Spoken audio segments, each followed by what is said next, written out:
Cinema নির্মাণের কাজে আসলে চ্যালেঞ্জ ওরকম অর্থে চ্যালেঞ্জ ছিল আসলে এই টাইমলাইনের মধ্যে ছবিটাকে আসলে নির্মাণ করা, ছবিটাকে বাস্তবায়ন করা, এবং আমাদের সিনেমায় অনেক ভিএফএক্স হেভি কিছু সিন ছিল, গানগুলি, কনসার্টগুলি, ওই ভিএফএক্সগুলি আসলে এই টাইমের মধ্যে পুল অফ করা, এটা আসলে অনেক বেশি চ্যালেঞ্জিং ছিল।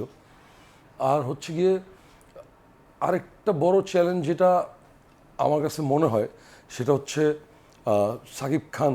উনি আসলে সাকিব খান বাংলাদেশের এত বড় একজন মেগাস্টার, ওনার ফ্যানদের অনেক প্রত্যাশা থাকে, অনেক ফ্যানদের অনেক ধরনের চাওয়া থাকে।